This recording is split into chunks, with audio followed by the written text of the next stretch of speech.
Good morning, brothers and sisters. Isang mapagpalang linggo ng umaga sa ating lahat. Saan man kayo naroroon sa apat na sulok ng daigdig na ito, samot dalangin ko, sumainyo ang pagpapala ng Diyos Ama, Diyos Anak, at ng Espiritu Santo. Sumainyo ang kapayapaan ng Panginoong Yesus.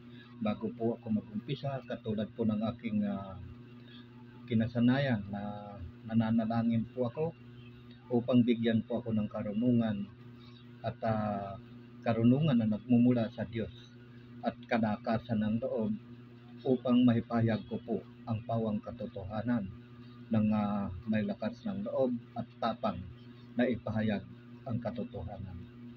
So, gracious God, we humble approach you today, acknowledging that it is only truth, your grace and guidance, that we can stand before your people, open our hearts and minds to receive your word, and grant us the wisdom and charity to proclaim it faithfully. May our words be a reflection of your truth, and may your Spirit empower us to speak with boldness and love. We pray that your message will resonate in the heart of those gathered here, and that they will be transformed by the power of your word. In Jesus' name, we ask. Amen. Ayan po. Muli, isa pagpalang umaga po sa inyong lahat. Muli si Brother Chito na maghahatid po sa inyo ng mabuting balita ng Panginoong Yesus, ang mabuting balita ng kaligtasan. Purihin natin ang Diyos, purihin natin ang Panginoong Yesus. Ayan po. So, ang ebanghelyo po na ibabahagi ko po sa iyo at tutunghayan sa inyo at tutunghayan po natin ito sa aklat ng unang Korinto, chapter 3, verse 1 hanggang 23. Bago nga pala po akong mag-umpisa, nais ko po kayong i-encourage na kapag ito po ay dumaan sa inyong mga wall, ang mabuting balita ng Panginoong Yesus, tapusin po natin upang nang sa ganon ay makamtan po natin ang pagpapala ng Panginoon na dapat nating makamtan. Malaman po natin kung paano po tayo magkakaroon ng buhay na walang hanggan. Yan, sapagkat marami po sa atin sa panahon po natin ngayon, talagang wala pong nakakaunawa ng salita ng Diyos. Kahit mismo yung mga nagpapahayag ng salita ng Diyos, ay ang pinapahayag pa rin nila ay tungkol sa mga bagay sa sanlibutan ito. Kapag meron po kayong narinig na mga ganyan nangangaral, na yung ipinangangaral pa rin po ay yung mga bagay sa sanlibutan ito, mag-isip-isip po kayo at mag-search po kayo kung paano po tayo magkakaroon ng buhay na walang hanggan at mapaghaharian ng Diyos. Huwag po tayong, kahit sa akin naman po, kung sa akin lamang po magtitiwala kayo sa mga sinasabi ko, kung ako'y nangangaral po sa inyo tungkol sa mga bagay pa rin po sa sanlibutan ito, anong gantimpala ang makakamtan ko mula sa Diyos at ano ang pakinabang ko? Wala po. Kaya nga po ako sinugo ng Diyos upang ipahayag ko po ang kanyang salita, ang katotohanan. Pero kung naghahayag po ako ng mga salitang panglupa, wala po akong kabuluhan na nangangaral sa inyo. Sapagkat kaya nga po tayo hinirang ng Diyos upang ipangaral ang kanyang salita, kung paano ang paghahari ng Diyos, kung paano natin makakamtan ang buhay na walang hanggan. Hindi po yung mga bagay sa sanlibutan ito, sapagkat maiiwan po natin anytime. Maiiwan po natin yung mga bagay na yun. Anong kabuluhan kung yan pa rin ang ipangangaral ko po sa inyo? So, ang nangangaral po ng mga ganyan, yung mga eskriba noon at sa mga Pariseo, hindi nila naunawaan ang salita ng Diyos. Kaya ka nga tinawag ng Diyos upang ipahayag mo ang kanyang salita. Bakit tila ngayon ipinapahayag natin yung mga bagay sa lupang ito, sa daigdig na ito? Wala tayong kabuluhan sa Diyos, mga brothers and sisters. So, yun lamang po. Ayan po yung pagkakakilanlan po natin sa mga taong nangangaral ng totoo or nung galing sa Diyos. Sapagkat ang sabi ng Panginoong Yesus, ang sinugo ng Diyos ay nagsasalita ng mga salita ng Diyos. Hindi po yung mga bagay dito sa sanlibutan iyan, sapagkat kalaban po ng Diyos yan. Pwede po nating gamitin yung halimbawa, pero hindi po yan yung ipinanghangaran natin. Katulad na lamang po ng pag-ibig. Pag-ibig, hanggang sa pag-ibig pa naman na yun ang kaisa-isang iniwan ng Panginoong Yesus na dapat nating gawin, mahalay pa rin. Anong kabuluhan ko sa Diyos yan? Kaya nga ipinapahayag natin ang salita ng Diyos dahil pag-ibig na nagmumula sa Diyos, hindi yung pag-ibig ng sanlibutan ito. Hindi po natin naunawaan ang salita ng Diyos. Dahil kung naunawaan po natin, ang sinasalita dapat natin ay salita ng Diyos. Katulad nga po nung sinasabi ko po na bilang halimbawa, ito napakadali na lamang po nitong intindihin. Halimbawa, hinire kita. Bilang ako'y may negosyo na isang, o sabihin na natin, nagtitinda ng taho. Ngayon kung ang inalalako mo, ang isinisigaw mo, instead na taho ang isigaw mo, isinisigaw mo is gadonggong. Paano? Diba? Paano ka bibilhan ng tao? Paano kita i-hire? Paano ka magpapatuloy sa company ko? Taho yung tinitinda mo, taho yung ano ko, yung produkto ko. Bakit isisigaw mo ngayon galunggong? So wala tayong kabuluhan sa Diyos, mga kapatid. Pagka ganyan lamang ang ating pagpapahayag. Anyway, kaya ko lang naman po nasabi ang mga ganyan sapagkat marami po sa atin ngayon ginagamit ang salita ng Diyos upang manlinlang ng tao. Kawawa po tayo, mga kapatid. Ayan po ang lagi nating tatandaan. Mula pa nung panahon ng Panginoong Yesus, bumalik ng Panginoong Yesus papunta sa langit, itinuro na yan dito na mag-ingat tayo sa mga bulaang nagtuturo, mga bulaang guro. Ayan po. Pinangaral na po yan hanggang sa mga apostol. Pero wala pa rin po tayong natututunan hanggang ngayon. So related po kasi ito dito sa ating ebanghelyo ngayon. Ayan, so tunghayan na po natin, mga kapatid. Kaya ko po nabanggit yan kasi nga po hanggang ngayon namuti na yung buhok natin. Wala pa rin tayong nauunawaan sa salita ng Diyos. Dahil kung nauunawaan natin ang salita ng Diyos, dapat nabago na po yung buhay natin. Kaso ganun pa rin. Naandun pa rin yung pag-aalala natin, yung takot natin. Diba? Yan po ay nagpapakita lamang na wala tayong pananampalataya sa Diyos. Kapag natatakot po tayo sa mga bagay-bagay na yan sa sanlibutan ito, pinapakita lamang natin na wala tayong pananalig sa Panginoon. Di ba ipinangaral na nga ng Panginoong Yesus, kung mananalig kayo sa akin, magagawa ninyo ang lahat ng ginagawa ko. At higit pa riyan, ang sabi ng Panginoong Yesus sa Aklat ng Juan, at sapagkat pupunta na ako sa Ama. Ano man ang hingiin ninyo sa Ama, sa pangalan ko, gagawin ko upang maparangalan ng Ama.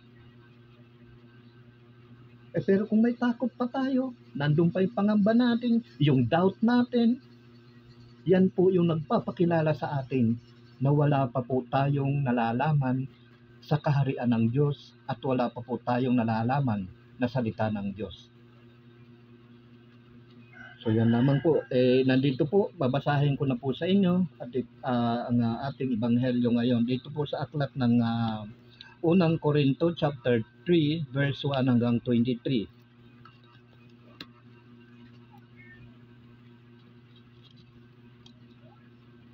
Ayan.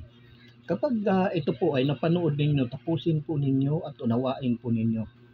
Sapagkat kaya po tayo nakikinig ng salita ng Diyos upang makamtan natin ang buhay na minimithi natin, which is yung buhay na walang hanggan. Yan po yung layunin. Hindi po tayo nakikinig lang upang makinig lang, sapagkat wala tayong mapapala doon kung makikinig lamang tayo. Dapat kapag nakinig tayo, magbubunga sa pamumuhay natin at gagawin din natin. Kasi nga po, action without action without faith is dead. Faith without action is also dead. Ano man ang gawin natin mga kapatid, manalig tayo sa Panginoon na ito'y mangyayari sa buhay natin. Ayan po. So basahin po natin narito po ang sabi po dito sa unang Korinto chapter 3 verse 1 hanggang 23. Mga kapatid, hindi ko kayo makausap tulad ng ginagawa ko sa mga taong nagtataglay ng Espiritu. Kailangang kausapin ko kayo bilang mga taong namumuhay ayon sa laman. Ayan po. Ayan po ang karamihan sa atin. Tumanda na po tayo, wala pa rin po tayong naunawaan ng salita ng Diyos. Ipapaliwanag ko po sa inyo yan mamaya. Kasi yan po yung topic natin ngayon. Upang malaman po natin kung bakit hindi tayo nakakaunawa ng salita ng Diyos. Ayan po ang layunin ng Diyos na ipaunawa po sa inyo, sa atin. Ang kanyang salita, hindi po yung mga salita ng sanlibutan. Tuloy. Mga kapatid, hindi ko kayo makausap tulad ng ginagawa ko sa mga taong nagtataglay ng Espiritu. Kailangan kausapin ko kayo bilang mga taong namumuhay ayon sa laman, mga sanggol pa sa pananampalataya kay Kristo. Ayan tayo mga sanggol pa. Samantalang maputi na yung buhok natin sa kaatin ng pakikinig ng salita ng Diyos. Hindi po kasi wala po sa isip natin, basta nasa isip natin, makinig lang tayo ng makinig. Akala naman po natin, paghaharian tayo ng Diyos. Well, hindi po masama. Continue hearing the words of God. But without action, hindi po mangyayari sa buhay yung minimithi natin. Ayan po yung sinasabi doon, nasa tao ang gawa, nasa Diyos ang awa. Hindi po yan yung kasabihan ng sanlibutan, but totoo po yan. Pero ano nga bang mga dapat nating gawin? Ayun ang tanong doon. Hindi porket sinabi na ng banal na kasulatan na sa Diyos ang awa, na sa tao ang gawa, gagawa na lang tayo ng kung ano-ano. Di ba? Kailangan suriin natin ano ba ang ipinagagawa sa atin ng Diyos. Kasi ang usapin po dito is spiritual, buhay na walang hanggan. Hindi po tayo tagapakinig lamang.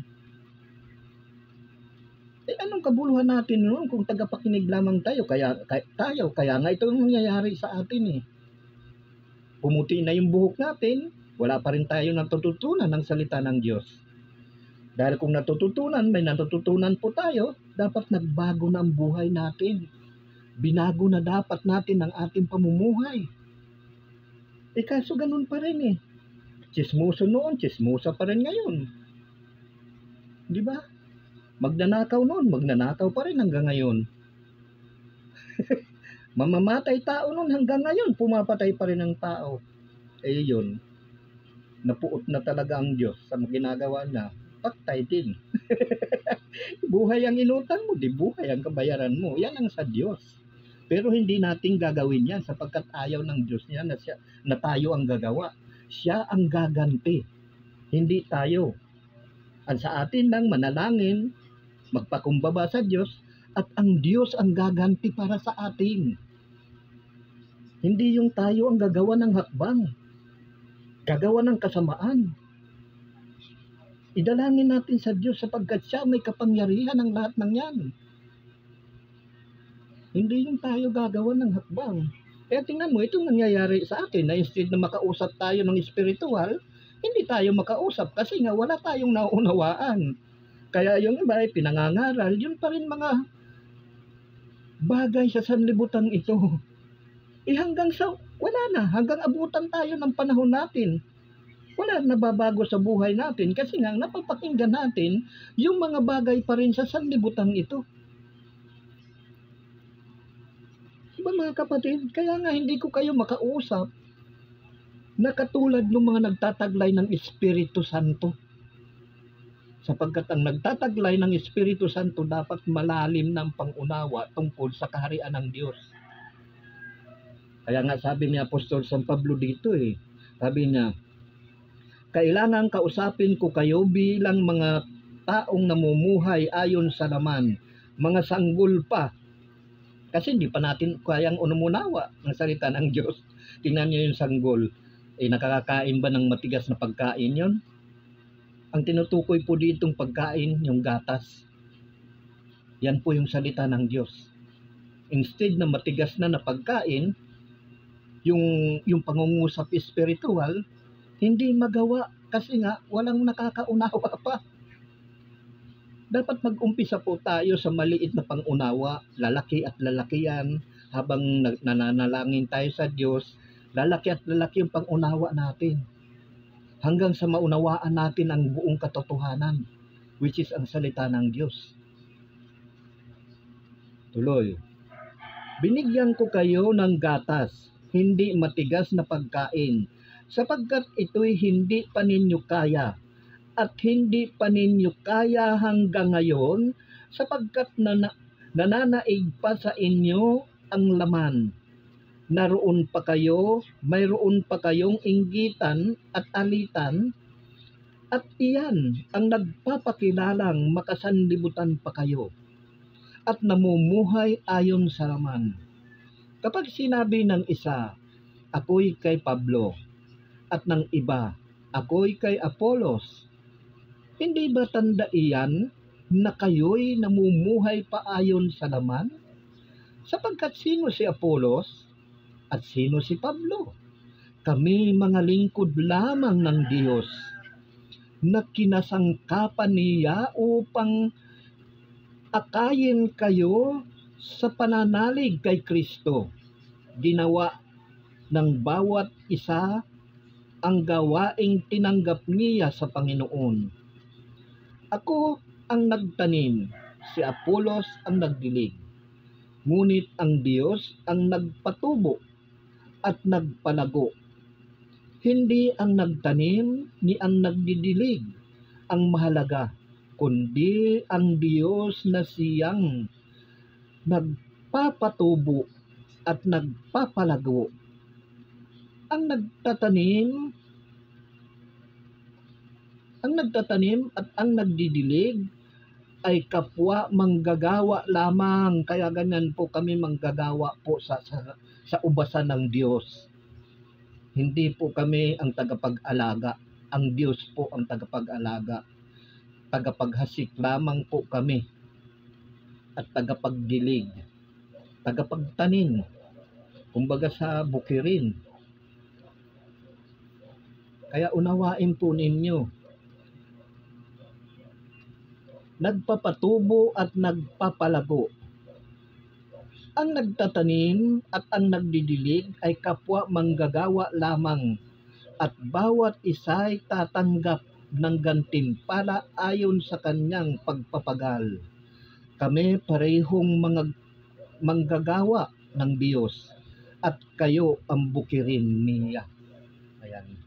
Tayo po mga tao ang bukirin ng Diyos, na hinahasikan ng binhi ng Diyos, ang salita ng Panginoon.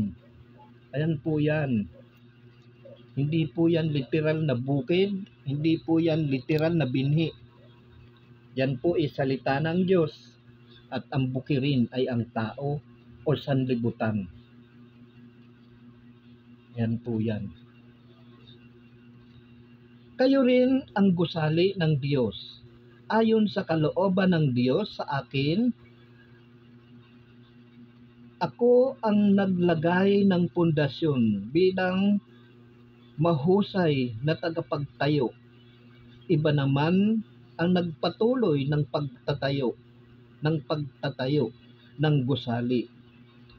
Ngunit maging maingat ang bawat nagtatayo, sapagkat wala ng ibang pundasyon na maaring ilagay liban sa nailagay na si Hesukristo.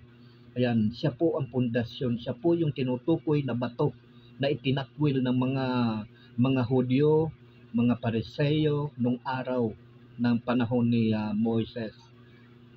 Siya po yung itinakwil ng mga Hudyo. Ang Panginoong Hesus ang buhay na bato. Yan.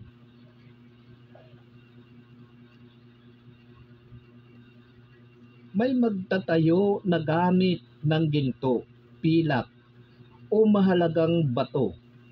Mayroon namang gagamit ng kahoy, dayami, o pinanggapasan. Makikilala ang uri ng gawa ng bawat isa sa araw ng paghuhukom, sapagkat ang araw na yaon ay iahayag ng apoy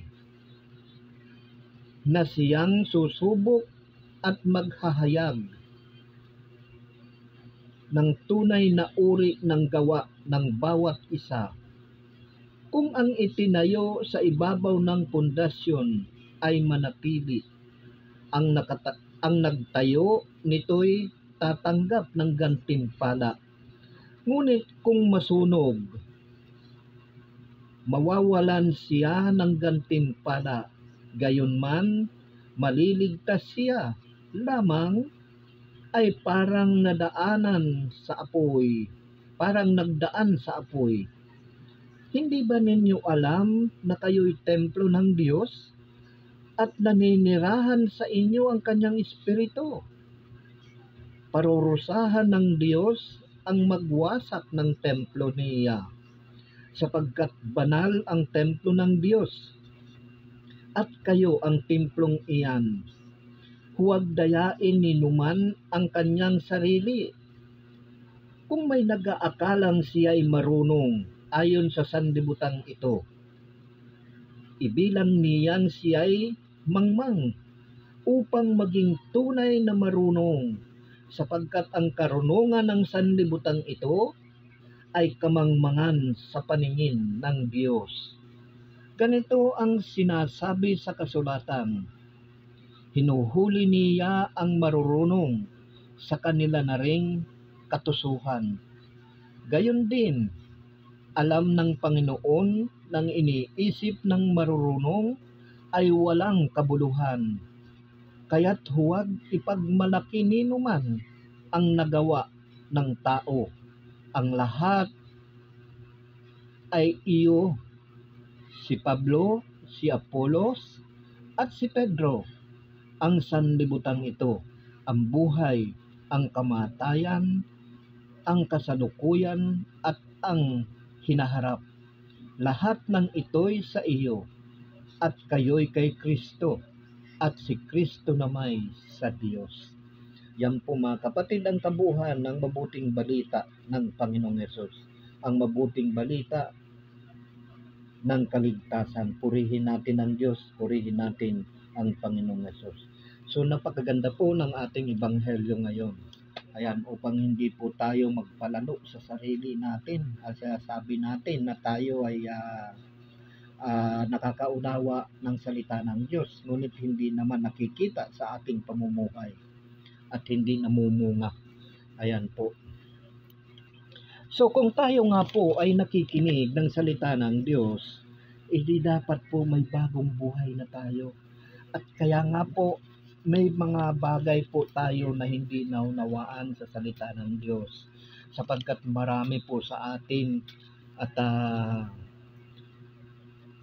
ganito po ang nangyayari sa atin sa buhay natin. Ito ko nga po, kapag nakikinig po tayo ng salita, ay hanggang sa pakinig lamang po tayo Hindi natin isinasabuhay, hindi natin ginagawa.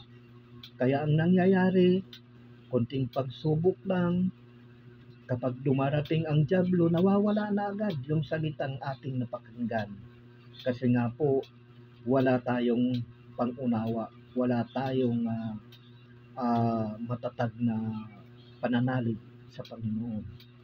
Dapat po may pananalig tayo sa Panginoon, matatag po ang ating pananalig at panampalataya, sapagkat siya po ang isa pa, take 3, nagpapatatag, yun. Pasensya na po kayo brothers and sisters, kasi nga po, walang ngipin, kaya ganyan. Baka naman, hindi kabayo. Ayan. So kaya ganyan po ang nangyayari sa atin, sapagkat akala natin proud na tayo, nakikinig tayo ng salita ng Diyos, ipinagyayabang pa natin. Pero hindi naman makikita sa pamumuhay natin. Katulad niyan, kapag nakarinig kayo, o iwasan, katulad nga niyan, ang sabi nga, may narinig ako nagangaral. Hindi ko alam kung sino yun, kung ano yung nangangaral na yun. May narinig ako. Sabi lang ganun, unahin natin ang Panginoon. Saka kayo magchismis. Okay na sana Kaso magchismis pa uli Sus Maria Josep. Nasaan yung salita ng Diyos doon? Unahin, tama nga yung una. Unahin natin ang Panginoon. Pero itutulak mo na naman sa pagkakasala. Ang itinuturo po natin dito yung tuluyan na pagtakwil ng mga lumang gawa natin, ng lumang pamumuhay. Yan po yung pagpasok sa kaharian ng langit. Hindi yung mangangaral ka. Unahin natin ang Panginoon. Well, maganda yan. But, nung bandang huli, saka kayo mag-chismis, saka kayo pumunta sa mga gawain ninyo. Ano ka bang nangangaral ka sa salita ng Diyos? Itutulak mo pa rin sa pagkaabala, pag-aalala, yung tao. Tama na sana yung una Unahin natin ang Panginoon. Tama yun. Pero na itutulak mo uli doon sa putik.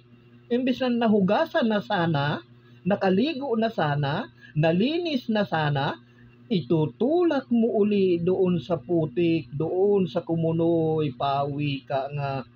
Hindi naunawaan itong mga nangangaral.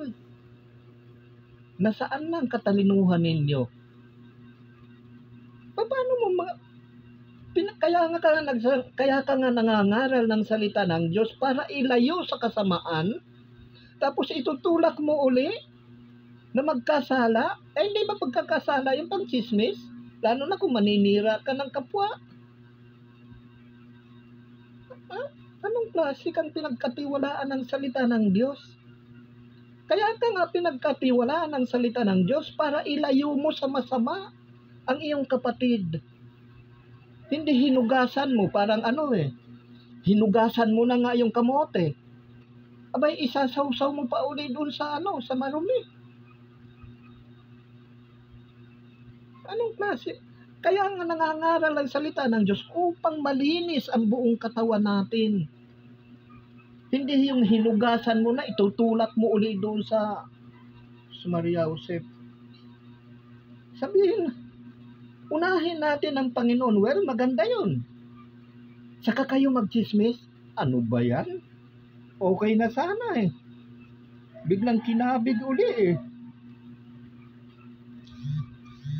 Maria Josep, itong mga nasaan yung karunungan? Well, naunawaan ko po kasi hindi naman karunungan talaga na nagmumula sa Diyos yan. Mga ganyan. Kasi kung talagang nagkarunungan na nagmumula sa Diyos yan, wala po tayong ipangangaral kung hindi salita ng Diyos. Pwede po tayong gumamit. Katulad ng halimbawa, nagtitinda ka ng taho or negosyo mo, taho. Tapos isisigaw nung nagtitinda galunggong. Anong kabuluhan mo bilang nagtatrabaho sa company ko? Di ba? Bilang manggagawa ng taho o bilang magtitinda ng taho. Pwede po tayong gumamit ng ganyan. Pero kung gagamitin natin, yung iba ito yung salita ang ginagamit, ang salita ng Diyos. Ginagamit para makapanglamang, para makapandaya. Abay, hindi ba pandadaya yung gagamitin mo una, salita ng Diyos? All of the sudden, itutulak mo rin pala doon sa karumihan. What kind of people are you? Bilang lingkod ng Diyos. Di ba?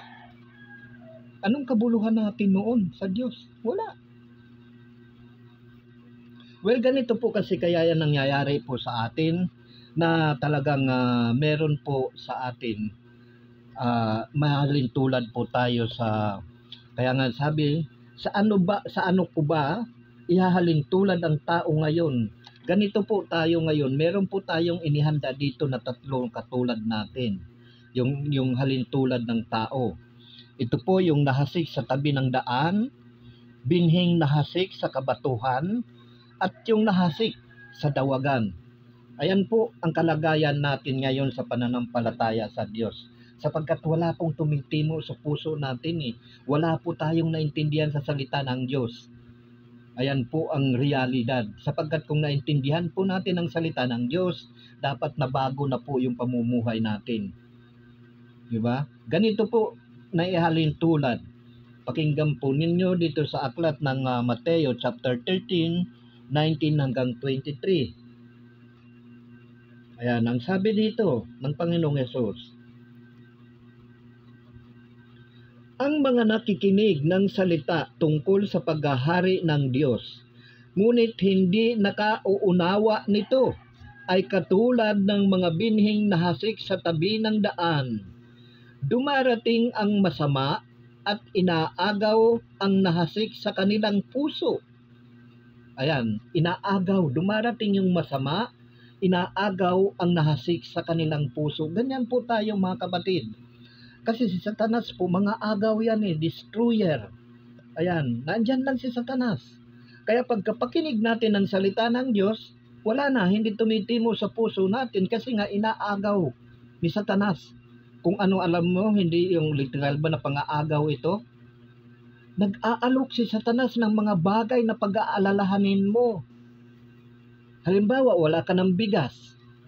Ayan, ipapasok sa isip mo yan ni Satanas. Nawala na yung napakinggan mong salita ng Diyos. Halimbawa, wala ka ng pera, wala ka ng pambili ng pagkain. Ayan yung mga bagay na yan na pagkatapos natin makinig ng salita ng Diyos, ang mga bagay na yan ang isisiksik ni Satanas ngayon, ng Diablo ngayon sa utak natin, sa pag-iisip natin. Upang nang sa ganon, hindi manatili sa isip natin yung napakinggan nating salita ng Diyos. Ganyan po si Satanas. Lagi na riyan yan. Kaya ang nangyayari, wala. Blanco. Parang ako noon. Pagkatapos kong makinig ng misa, tatanungin ko yung sister and wife ko, ano ba ang topic? Samantalang kasama ko. Di ba? Ganyan po tayo kasi si Satanas, talagang mga agaw yan. Aagawin niya yan upang hindi tayo manalig at manampalataya sa Panginoong Hesus at hindi natin maunawaan yung mabuting balita na inihasik sa atin upang hindi po ito makapamunga. Ganyan po ang gawain ni Satanas. Kaya ito ang nangyayari sa atin. Ang sabi ng Panginoong Hesus, ang mga nakikinig ng salita tungkol sa paghahari ng Diyos, ngunit hindi nakauunawa nito. Ayan, hindi nakakaunawa. Ayan. Ay katulad ng mga binhing nahasik sa tabi ng daan. Dumarating ang masama at inaagaw ang nahasik sa kanyang puso. Ito naman yung pangalawa. Inilalarawan ng binhing nahasik sa kabatuhan ang nakikinig ng salita at masayang tumanggap nito. Kaagad, ganyan tayo, di ba? Abay, tuwang-tuwa tayo. Kapag tayo ay galing sa simbahan, di ba? Tuwang-tuwa tayo kasi alam natin na blessed tayo.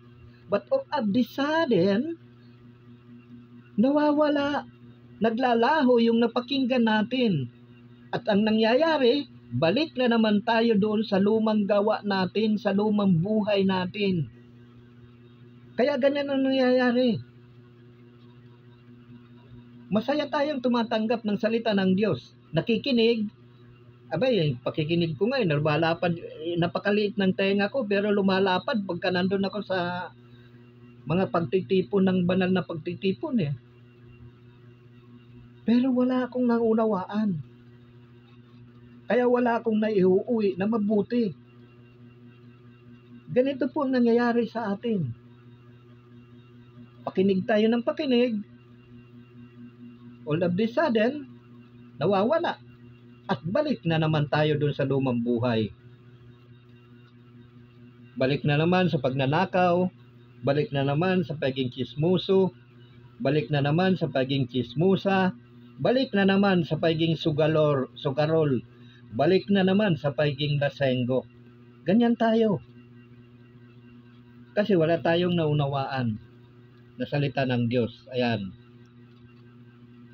Kabatuhan, ang nakikinig ng salita at masayang tumatanggap nito kaagad. Ngunit hindi ito tumitimo sa puso nila, kaya't hindi sila nananatili. Pagdating ng kapighatian o pag-uusig dahil sa salita, agad silang nanglalamig. Ayan.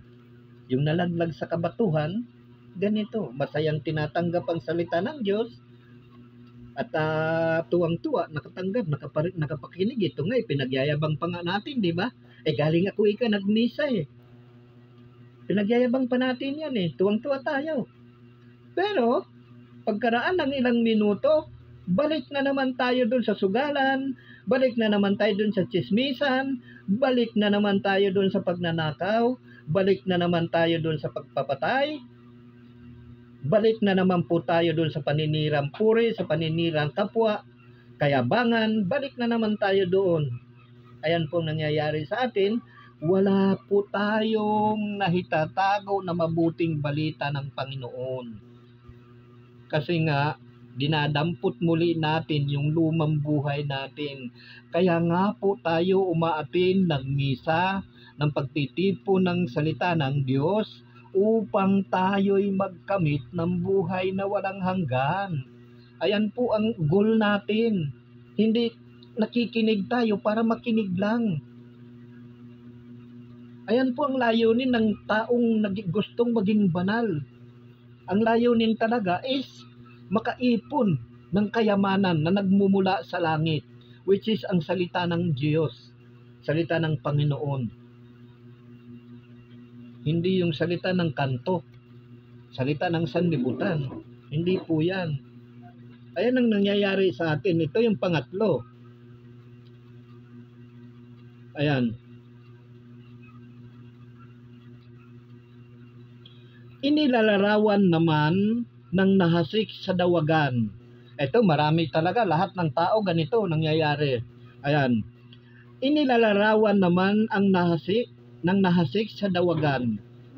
Ang nakikinig ng salita, ngunit nagiging abala sa mga bagay ukol sa mundong ito at nagiging maibigin sa mga kayamanan, anupat ang salita'y nawala na ng puwang sa kanilang puso, kaya't hindi nakapamunga. Ayan.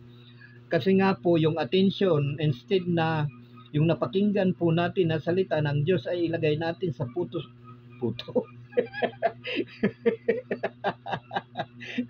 Sa puso't isipan po natin. Ang nangyayari sa atin, pinapakinggan natin yung mga chismis, kwentong barbero.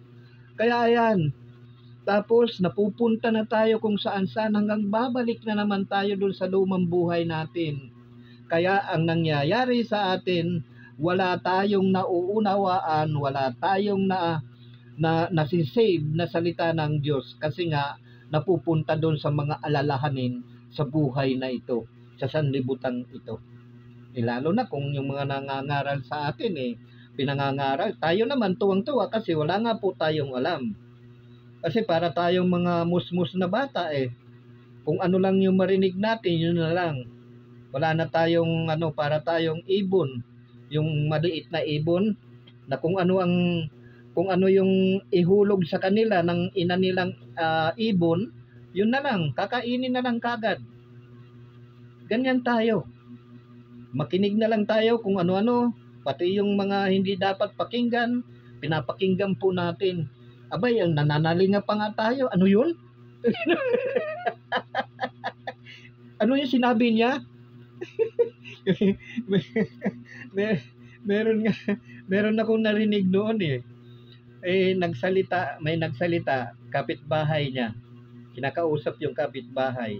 Kasi may sila may intention sila, may layunin sila na ang kailangan daw lahat ng sasalitain o sasabihin ng taong iyon, kailangan maririnig nila ng mga kapitbahay para yun din magiging daan nila upang masilo nila yung taong iyon. Kaya may narinig ako noon, madaling araw. may narinig yung sabi ng ganon kausap daw niya yung kapitbahay nila. Abay, yung medyo hindi nakakarinig, hindi gaanong naririnig, tinanong doon sa malapit sa bahay nila, ano yun? Ano daw sinasabi niya? Ganyan tayo, napakahilig natin makinig ng mga chismis, mga salita na walang kwenta. Ayan po ang tao. Pinahahalagahan yung mga bagay sa sanlibutan nito. Hindi na tayo nahiya sa Diyos. Tapos pupunta sa simbahan. Lord, patawarin niyo po ako sa aking mga kasalanan. Pakikinggan ba tayo ng Diyos noon? Hindi. Hindi tayo pakikinggan noon. Kasi ginagawa lang natin ng simbahan na ang tawag dito, pastime. Hindi naman talaga nagpupunta tayo doon para makinig o pagpalain o magkamit ng buhay na walang hanggan. Kung hindi, kaya tayo nagpupunta roon upang gawin natin pastime ang simbahan o anuman na riyan. Kasi kung nakikinig tayo dapat isinabuhay na po natin yan Dapat nagbabago na po ang pamumuhay natin. Itinatakwil na po dapat natin yung lumang buhay. Ayan po ang nagpapakilala sa atin na tayo wala pa sa Panginoon. Ayan. So, kaya ganyan mga kapatid, yung natanim sa dawagan, kaya nawala ang salita ng Diyos dahil nga sa mga bagay-bagay na yan sa sanlibutan ito. Naging maibigin sa kayamanan, ayan, kalayawan, tapos yung mga bagay sa sanlibutan ito. At alam nyo mga kapatid kung paano natin maihalin tulad, paano natin mahalin tulad ang sarili natin upang hindi po tayo magpalalo, hindi po tayo magyabang. Ganito po, ihalin tulad kung tayo ay nakikinig ng salita ng Panginoon, ito po dapat ang gawin natin. Ganito po tayo mahalin tulad. Pakinggan ninyo. Dito pa rin sa ating tinutunghayan. Ayan. Inilalarawan naman ng nahasik sa dawagan ang nakikinig ng salita, ngunit naging abala sa mga bagay ukol sa mundong ito at naging maibigin ng mga kayamanan, anupat ang salita'y nawala na ng puwang sa kanilang puso, kaya't hindi nakapamunga. Ito naman ang para sa dito po kayo dapat, dito po tayo.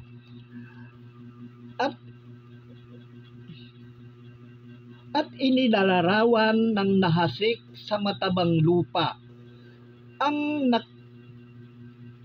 mga nakikinig ng salita at nakauunawa nito. O di ba? Sila'y namumunga ng may tig 100, may tig-60, at may tig-30. Pero kung hindi tayo namumunga mga kapatid, dito tayo sa 3 na bibilang. Ayan, nahasik tayo sa kabatuhan, nahasik yung mabuting binhi sa daan, at nahasik doon sa dawagan. Ganyan po tayo inilalarawan ng ebanghelyong ito. Kasi wala tayong naunawaan Kasi kung may naunawaan tayo, dapat ganito tayo, namumunga tayo ng tig-100, tig-30, at tig-20. Kaso wala Balik na naman doon sa dating buhay. Sus Maria Josep, Santa Maria Bulacan, unsa man na, magbag-o na pod. O tingnan pa rin natin dito sa aklat ng San Marcos. Pakinggan po natin. Ayan. Sa aklat ng San Marcos, chapter 4, 13 hanggang 20. Jesus said,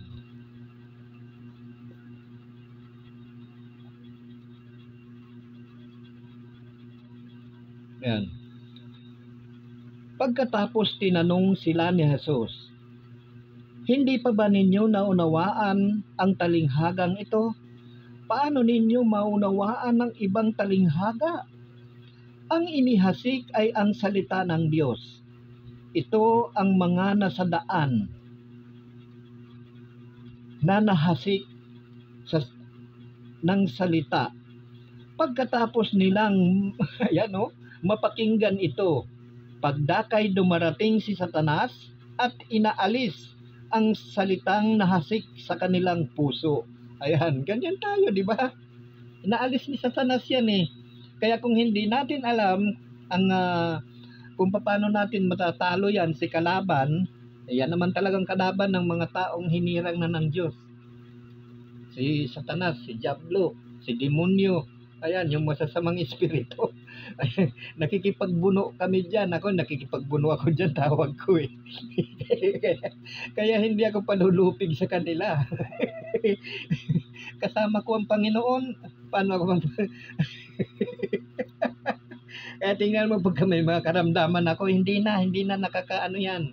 Hindi na hanggang ano na lang siya, hanggang kumbaga katok siya ng katok. Ganyan si Satanas, si katok ng katok yan eh. Ngayon, pagka ito ay tawag nito, what did you call that, na parang inaccept mo siya habang kumakatok, wala na. Gagala na yan sa katawan mo. Hanggang sa babalot ka na naman ng kanyang kapangyarihan. Eh kung hindi natin alam ito, wala, malulupig tayo. Kaya ito ang dapat natin gawin kapag nangyayari na po ito, kumakatok na si Satanas o ng Diablo sa atin, manalangin tayo sa Diyos. Manalangin tayo sa Panginoon, humingi tayo ng tulong. Sa patnubay ng Panginoong Hesus, hindi yan magtatagumpay sa atin, mga kapatid. Ayan po ang lagi natin tatandaan. So ayan, kaya inaagaw yan. Yan. Minsan, ginagawa niya sa Satanas kaya upang hindi manatili sa isipan natin, sa puso natin, yung mga nahasik sa atin na salita ng Diyos, mag-o-offer yan. Mag-o-offer yan ng maganda. Pero, maganda, pagdating sa dulo, kapahamakan. Mag-o-offer yan, taya ka ng ganito. Punta ka sa ganito. Doon, maaaliw ka roon. Ganyan yan, may offer lagi yan si Satanas. Para hindi tumimo sa isip natin, sa puso natin, yung binhing nahasik sa atin. Ito po yung salita ng Diyos na ating pinapakinggan. Para hindi po yan manatili sa puso natin. Nag-o-offer yan si Satanas. Kung hindi natin alam yan, wala. Mapapahamak tayo. So tuloy. Ang hinihasik ay ang salita ng Diyos. Ito ang mga nasadaan na nahasikan ng salita. Pagkatapos nilang mapakinggan ito, pagdakay dumarating si Satanas at inaalis ang salitang nahasik sa kanilang puso. Ang iba'y tulad naman ng mga nahasik sa kabatuhan. Pagkarinig nila ng salita, ito'y agad nilang tinanggap. Agad nilang tinatanggap na may galak, ngunit hindi naman ito tumitimo sa kanilang puso, kaya't hindi sila nananatili pagdating ng kahirapan o pag-uusig dahil sa salita. Agad silang nanglalamig. Ayan, agad silang nanglalamig. Ganyan tayo, di ba? Mare, sasabihin sa'yo ng mga ni Satanas, maniwala ka dyan, hindi totoo sinasabi nung bungal na yon. Ganyan yan. Kapag napakinggan po ninyo ito, sabihin ka agad ni Satanas, huwag ka maniwala dyan. Hindi totoo yung sinasabi ni bungal na yon. Ganyan yan si Satanas, inaagaw niya sa atin yan upang hindi tayo manatili at manalig sa Diyos. Ayan yan maraming offer yan. Sabihin pa ni Satanas, dito ka na lang sa akin makinig. hindi totoo yan sabi ni bungal. Ngunit kapatid, kapag dumating na sa inyo mga bagay na iyan, kaya ko po sinasabi sa inyo mga bagay na iyan, kapag dumating na sa buhay natin yan, alam na natin kung paano natin lalabanan yan. Ganyan yan. Labanan po natin ng isang beses lang si Satanas, lumalayo Hindi na nakapanggagambala yan. Gagawa na naman uli ng paraan yan. Panibagong biktima yan. Ganyan yan. Kaya kung alam natin yan, hindi yan makapananaig. Kaso marami sa atin talagang hindi nakakaunawa ng salita ng Diyos. Kasi malalabanan lamang po natin yan, mga kapatid, kung tayo po ay may pananalig sa Panginoon. At ang Panginoon ang tutulong sa atin upang malabanan natin yung kalaban natin. Ayan. Kasi hindi naman tao talagang kalaban natin dito, kung hindi yung masasamang espiritu na sasahimpapawid. Ayan. Si Satanas ngayon, nagpaparoot pa rito na lang yan eh. Pabalik-balik na lang yan eh. Parang ano yan eh, balik-bayan. Wala kasing magawa yan si Satanas. Kasi hindi pa nakukulong. Pero pag nakulong na yan, kukulong kasi yan ng 1,000 taon. Pagkaraan ng 1,000 taon, ayan, mandaraya na yan si Satanas. Hindi na maghahasik yan, kung hindi mandadaya na yan. Dadayain niya ang lahat ng tao niyan, lahat ng mga tao. Kaya yung mga mapapaniwala niya, kawawa. Kawawa yung mga taong mapapaniwala ni Satanas. Ngayon paunti-unti na nga siyang medyo kumikembot-kembot na yung kanyang bewang eh. Para dayain ng mga tao eh. Kaso hindi naman alintana ng sanlibutan yan kasi hindi naman natin alam. Pero kung tayo po ay nananalig at nanampalataya sa Panginoon, tuturuan po tayo niyan kung paano yung mga galaw ng dyablo. Kung ano yung mga ginagawa niyan. Tuturo po ng Panginoon yan. Kasi silang nakakita eh. Kaso marami po sa atin hindi natin kayang i-accept sa buhay natin ang banal na espiritu. Kasi hindi po natin alam. Ang nagsasabi po niya ng banal na espiritu yung nagsusuway sa atin. Kaso hindi naman natin alam kaya hindi natin pinapakinggan. Inililigtas na tayo ng banal na espiritu, hindi pa rin natin alam. Kasi hindi natin siya pinakikinggan at hindi natin kilala. Ang nakakakilala lamang po niyan, yan po yung mga pinaghaharian na ng Diyos. Yan po nakakakilala sa Espiritu Santo. Kasi ang inaakala ng sanlibutan ng Espiritu ay yung isip huna-huna. Huna-huna mo lang hikayan. Yan po yung Espiritu Santo na nagmula sa Panginoon. Paano ko nasabi yan? Babalikan natin yung aklat ng Juan, ano? Para baka sabihin nyo naman ako'y bulaan na nagtuturo. Puntahan natin ang aklat ng Juan chapter 14:26 kung ano ang sabi dito. Sa ano muna? Dito sa aklat ng Juan chapter 14 verse 15. Ang sabi dito, kasi nabanggit ko yan, ayaw ko naman mamaya mag-isip kayo, sabihin nyo, bulaan nagtuturo yan, wala naman, huwag kayong makinig dyan, hindi totoo yan. Ganyan si Satanas, sisipulan ka pa niyan eh. Huwag kang makinig dyan, hindi totoo yan. Kung makinig kay bungal, hindi totoo yan. Ganyan yan. Ganyan si Satanas eh. Satanas. Pakinggan po ninyo mga kapatid, ano? Ito po, kasi hindi po ito nakikilala ng sanlibutan. Pakinggan po ninyo. Ang sabi ng Panginoong Yesus dito sa aklat ng Juan chapter 14:15 to the following. Kung iniibig ninyo ako, tutuparin ninyo ang aking mga utos. Dadalangin ako sa Ama at kayo'y bibigyan niya ng isa pang patnubay na magiging kasama ninyo magpakailanman. Hallelujah. Di ba? Kung iniibig natin ang Panginoong Yesus, dadalangin sa Ama at tayo'y bibigyan ng isa pang patnubay na magiging kasama natin magpakailanman. Di ba? Hindi kilala ito ng sanlibutan eh. Kaya pagkaalam nila na sa isip lang ang takot ay nasa isip lamang. Ayan po.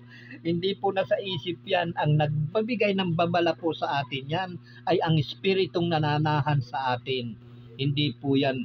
Halimbawa, pagka sinabihan ka o huwag ka pupunta sa oras na ito kasi nandun si Satanas nakaabang, may hawak na kadena, papaluin ka noon. sundin natin ang Espiritu. Kaso hindi alam ng sanlibutan iyan. Kasi hindi yan sumasa kanya. Pakinggan po ninyo. Dadalangin ako sa Ama at kayo'y bibigyan niya ng isa pang patnubay na magiging kasama ninyo magpakailanman. Ano yon? Ito'y ang Espiritu ng katotohanan na hindi matanggap ng sanlibutan, sapagkat hindi siya nakikita ni nakikilala ng sanlibutan, ngunit nakikilala ninyo siya sapagkat siya'y sumasa inyo at nananahan sa inyo. Maliwanag po mga kapatid, hindi ako nagsasabi niyan. Ang Panginoong Jesus mismo. At yan pa ang magtuturo sa atin. Pakinggan pa rin po natin dito sa aklat ng Juan 14:26 nang sabi dito, ngunit ang patnubay ang Espiritu Santo na susuguin ng Ama sa pangalan ko, ang siyang magtuturo sa inyo ng lahat ng bagay at magpapaalala ng lahat ng sinabi ko sa inyo. Hallelujah. Again, diba? Kuwan, kasi wala tayong naunawa ng salita ng Diyos. Kaya sinasabi natin, huna-huna mo lang yan. Kasi wala tayong pangunawa at hindi natin kilala ang Espiritu Santo. Ngunit kilala ito ng mga taong pinaghaharian ng Diyos at pinananahanan ng Espiritu Santo. Kilala po siya, kaya kilala ko nga Siya nga yung tagapayo sa akin Ayan po yung magiging tagapayo natin, hindi po tao. Sapagkat ililigaw po tayo ng tao. Pawi ka nga. Ayan naman. Diba? Espiritu Santo. In fact, nandito pa nga yan sa aklat ng Juan pa rin, chapter 16, verse 13. Pakinggan po natin ang sabi dito, pagdating ng Espiritu ng katotohanan, tutulungan niya kayo upang maunawaan ninyo ang buong katotohanan, sapagkat magsasalita siya hindi sa ganang kanyang sarili, sasabihin niya sa inyo ang kanyang narinig at ipahayag ang mga bagay na darating. Pararangalan niya ako sapagkat sa akin magmumula ang ipahayag niya sa inyo. Kanino magmumula? Sa Panginoon. Di ba? Paano ka maililigaw nito? Diba? Paano ka maililigaw ng mga taong magnanais na magligaw sa iyo kung nananahan sa inyo ang Espiritu ng katotohanan? Paano ka maililigaw? Kaya hindi ka na maililigaw. Kaya galit sa iyo ngayon ang sanlibutan. Kapag hindi kaya na nila kayang iligaw, nagagalit na kasi babaliin mo salita ng Diyos. Salita ng Diyos yan Who are you? Para baliin mo salita ng Diyos. Sumunod ka na lang, kapatid, para pagpalain ka at maging masaya ka katulad ko. Hindi totoo yan, sabi ni Bungal. Ayan. So yan po mga kapatid ang nangyayari sa atin. Kaya hindi po natin maunawaan ang salita ng Diyos. Kasi nga inaagaw po yan ng dyablo. Mo si dyablo talagang destroyer yan Ayaw niya ng masayang pamumuhay ng tao. Kasi nga naghihiganti yan sa Diyos. Ginagawa niya sa tao kasi yun yung kaya niya. Pero kapag ang tao ay pinaghaharian na ng Diyos at nasa kanya na ang Espiritu ng Diyos, yung katotohanan, hindi ka kayang iligaw na kahit na si Satanas, kahit na si Diablo, kahit na si masamang espiritu. Lalo na yung masamang espiritu, maliit lang yun. Ayan. So, ganyan ang saya ng Espiritu Santo. Natutuwa kasi. Siyempre, kapag tayo nagpapahayag ng katotohanan, natutuwa ang Espiritu ng katotohanan. Kasi siya yun katotohanan di ba? So ituloy natin dito sa San Marcos Ayan. Pakinggan ninyo ito. May isang 4:13. Dito ka. Ikaw Ayan. Ang iba'y tulad naman ng mga nahasik sa kabatuhan. Pagkarinig nila ng salita, ito'y agad nilang tinatanggap na may galak, ngunit hindi naman ito tumitimo sa kanilang puso, kaya't hindi sila nananatili. Pagdating ng kahirapan o pag-uusig dahil sa salita, agad silang nanlalamig. Ayan, kaya ng pag-uusig sa salita, alam niyo ba yun? Pag-uusig. Uusigin ka ng sanlibutan dahil sa salita ng Diyos. Kapupuutan ka. Abay, pagkakaisahan ka nga eh. Dapat pagkatakduhan na eh. Kaya niyo ba yun? Pagkaisahan kayo ng sanlibutan? Ayan, ganyan po nangyayari sa atin. So, tuloy. Ayan.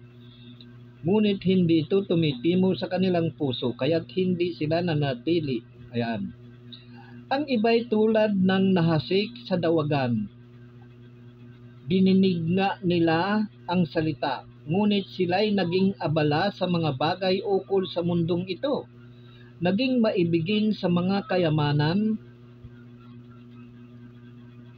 at mapaghangad sa iba pang mga bagay. Ano pat ang salita'y nawalaan na ng puwang sa kanilang mga puso, kaya't hindi sila nakapamunga. Ngunit ang iba'y tulad ng binhing nahasik sa matabang lupa. Pinakinggan nila at tinanggap ang salita, at sila'y nagsipamunga. May tig-30, may tig-60, may tig-100. Kaya po dapat namumunga tayo kung talagang napapakinggan po natin ang salita ng Diyos at naunawaan natin. Ayan. So tuloy natin dito sa aklat ng Lucas, chapter 8, verse 11 hanggang 15. Ayan. So natin, mahaba ng oras ko Pasensya na kayo. 11. Ayan, sabi dito, ito ang kahulugan ng talinghaga. Ang binhi ay ang salita ng Diyos. Ang mga binhing nadagdag sa tabi ng daan ay ang mga nakikinig, ngunit dumarating ang dyablo at inalis sa kanilang puso ang salita upang hindi sila manalig at maligtas. Ang mga nadaglag sa kabatuhan ay ang mga nakikinig ng salita at tumanggap nito ng may galak, ngunit hindi ito tumimo sa kanilang puso. Naniwala silang sandali, subalit sa panahon ng pagsubok ay tumitiwalag agad. Ang mga nahasik naman sa dawagan ay ang mga nakikinig, ngunit nang malaon ay nadaig ng mga alalahanin sa buhay at ng pagkahumaling sa kayamanan at kalayawan, kaya't hindi nahinog ang kanilang mga bunga. Ang mga nahasik naman sa matabang lupa'y ang mga nakikinig ng salita. Iniingatan nila ito sa kanilang pusong tapat at malinis, at sila'y nagtatyaga hanggang sa mamunga. Ayan po. Ganyan po yung mga binhing nahasik. Halimbawa, tayo po ay nahasikan ng binhi, which is ang salita ng Panginoon. Dapat ingatan po natin sa ating puso, sa ating isipan. Huwag po tayong padadaig sa mga alalahanin na yan, sapagkat yan po yung ino-offer ni Satanas sa atin, yung mga bagay na yan sa sanlibutan, para mawala sa isip, sa puso natin, yung nahasik sa atin na salita ng Diyos. Ayan. Kaya dapat yan po yung ginagawa natin. Hindi yung tagapakinig lamang po. Katulad ng mga... Ayan, wala na kayo dyan. Ayan. So, kailangan tumulad tayo sa matabang lupa. Ayan. So, ganito po kasi yan. Ang pakiusap nga, ang sabi nga ni Apostol San Pablo, kung talagang pinakinggan ninyo ang aral niya at naturuan kayo ng katotohanan na kay Jesus, iwan na ninyo ang dating pamumuhay. Iiwan na natin. Ikakaso, Ayaw natin maiwan. Kaya yan po, yung nagpapatunay, nagpapakilala sa pagkatao natin na wala tayong nauunawaan sa salita ng Diyos. Kasi ayaw pa natin iiwan yung lumang buhay. Yan po yung nagpapakilala sa atin. Tunghayan po natin dito sa aklat ng Efeso, chapter 4, verse 21 hanggang 24. Na ang sabi dito,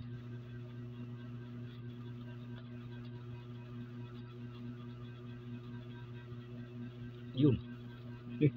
Ayan. Chapter 4, 21. Ayan, pakinggan po natin ang sabi dito ni Apostol San Pablo. Kung talagang tayo ay nakikinig, ito po. Kung talagang pinakinggan ninyo ang aral niya at naturuan kayo ng katotohanan na kay Jesus, iwan na ninyo ang dating pamumuhay. Hubarin na ninyo ang inyong dating pagkatao na napapahamak dahil sa masasamang pita. Magbago na kayo ng diwa at pag-iisip, at ang dapat makita sa inyo'y ang bagong pagkatao na nilikhang kalarawan ng Diyos, kalarawan ng kanyang katuwiran at kabanalan. Ayan o.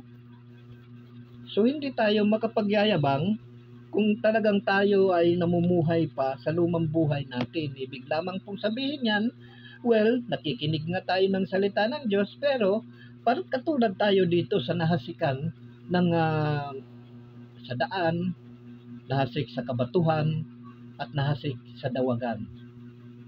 Ayan po ang nangyayari sa atin. Kaya hindi po tayo makapamunga.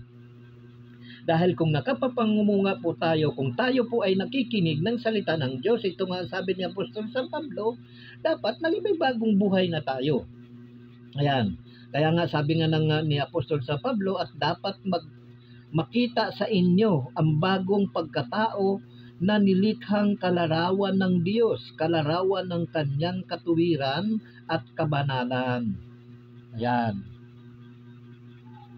So, ayan, dapat nakikita po sa atin yung mga bagay na yan. So, tunghayan pa rin po natin dito sa aklat ng Colosas, chapter 3, verse 1 hanggang 10. Ayan, bagong buhay po.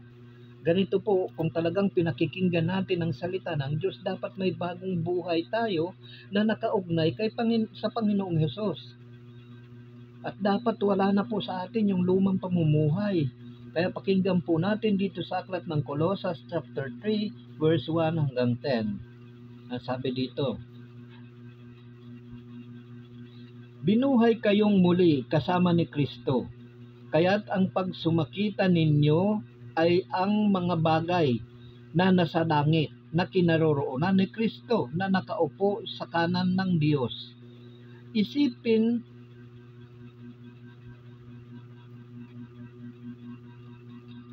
Isaisip ninyo ang mga bagay na panlangit, hindi ang mga bagay na panglupa, sapagkat namatay na kayo at ang tunay na buhay ninyo'y natatago sa Diyos kasama ni Kristo. Si Kristo ang tunay na buhay ninyo, at pag siya'y nahayag, mahahayag din kayong kasama niya at makakahati sa kanyang karangalan. Kaya't dapat nang mawala sa inyo ang mga pitang makalaman, pangangalunya, kahalayan, mahalay na simbuyo ng damdamin, masasamang nasa, at ang pag-iimbot na isang uri ng pagsamba sa Diyos-Diyosan. Dahil sa mga bagay na ito, ang Diyos ay napupuot sa mga taong lumalabag sa kanyang kalooban. Ayan.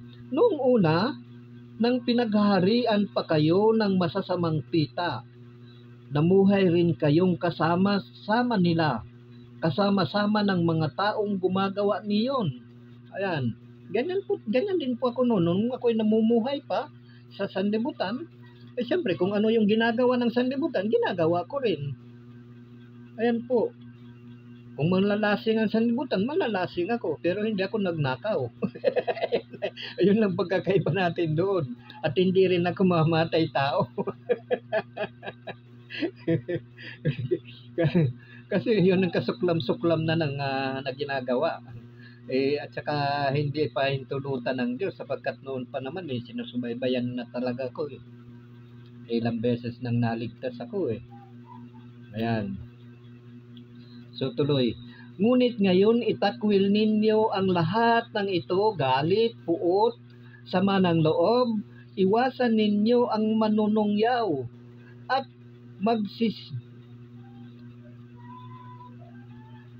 malanaswang pananalita. Huwag kayong magsisinungaling sa isa't isa. Yamang hinubad ninyo ang dating pagkatao, pati ng mga gawa nito, at nagbihis ng bagong pagkatao. Patuloy itong nababago ayon sa larawan ng Diyos na lumikha sa inyo upang maging ganap ang inyong kaalaman tungkol sa Kanya.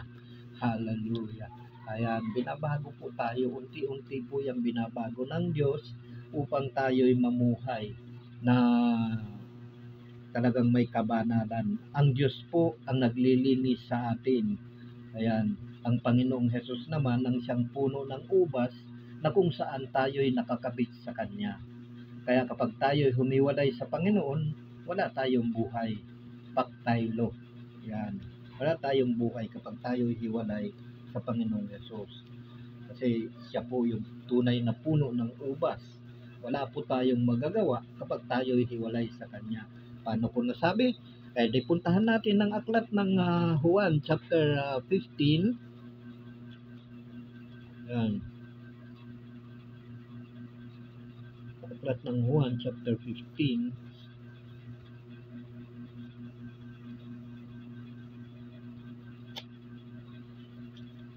Yan. Chapter 15. Ayan, verse 1. Ang sabi niya dito, ang sabi ng Panginoong Yesus, ako ang tunay na puno ng ubas, at ang aking Ama ang tagapag-alaga.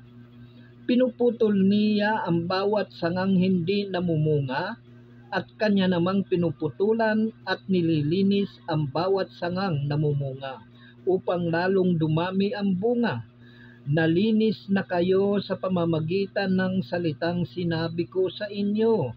Manatili kayo sa akin at mananatili ako sa inyo. Hindi makapamumunga ang sangang hindi nananatiling nakakabit sa puno. Gayon din naman, hindi kayo makapamumunga kung hindi kayo mananatili sa akin. Ako ang puno ng ubas, kayo ang mga sanga. Ang nananatili sa akin at ako sa kanya, ang siyang namumunga ng sagana, sapagkat wala kayong magagawa kung kayo'y hiwalay sa akin. Ang hindi nananatili sa akin ay itatapon at matutuyo gaya ng sanga. Ang gayong mga sanga ay titipunin at susunugin, which is sa impyerno po yan. Susunugin po yan. Ganyan po tayo para tayong mga sanga. Kung mananatili kayo sa akin at mananatili sa inyo ang mga salita ko, hingiin ninyo ang inyong maibigan at ipagkakaloob sa inyo. Napaparangalan ang Ama kapag kayo'y namumunga ng sagana. Ayan. At sa gayon, napatutunayang mga alagad ko kayo. Ayan po mga kapatid, hallelujah. Yan po ang kabuuan ng mabuting balita ng kaligtasan. Ang mabuting balita ng Panginoong Hesus. Purihin natin ang Diyos, purihin natin ang Panginoong Hesus. So yan po mga kapatid, kaya nga po ang tagubilin ko po sa inyo bilang kapatid ninyo kay Kristo. Ito lamang po ang itatagubilin ko po sa inyo. Kayo man po ay mga OFW or naninirahan po dyan sa ibang bansa. Kapag napakinggan po natin ang salita ng Diyos, ito po ay itago po natin sa puso natin, itago po natin sa ating isip, at huwag po nating hayaan na maagaw ito ng dyablo sa pamagitan ng mga bagay-bagay na inaalok niya sa atin. Kailangan po manatili po ito sa ating puso upang nang sa ganon, mamunga po sa buhay natin. At ito po ang magiging palatandaan sa atin pagdating ng huling panahon, pagdating ng paghuhukom kung tayo po ay sa Panginoon. Ayan po, kaya dapat isa puso po natin at isa isip po lagi natin ang salita ng Diyos. At huwag po natin kakalimutan na nariyan lamang po ang Panginoon na laging handang tumulong sa atin at handang tumupad sa kanyang mga pangako. Ang pangako sa atin ay ang buhay na walang hanggan at magkaroon tayo ng Espiritu Santo na natutulong sa atin at magtuturo sa atin habang tayo'y nabubuhay sa daigdig na ito. So yun lamang po mga kapatid, huwag nating kakalimutan na nariyan lamang ang Diyos. Laging nakatingin sa atin at hindi na tayo pababayaan kapag tayo po ay lumapit sa Kanya nang may pagpapakumbaba. Yan po, hanggang dyan na lamang po mga kapatid. Sumain niyo ang pagpapala ng Diyos Ama, Diyos Anak at ng Espiritu Santo. Sumain niyo ang kapayapaan ng Panginoong Yesus. Hanggang sa muli, God bless you all. Thank you, Lord. Thank you, Jesus.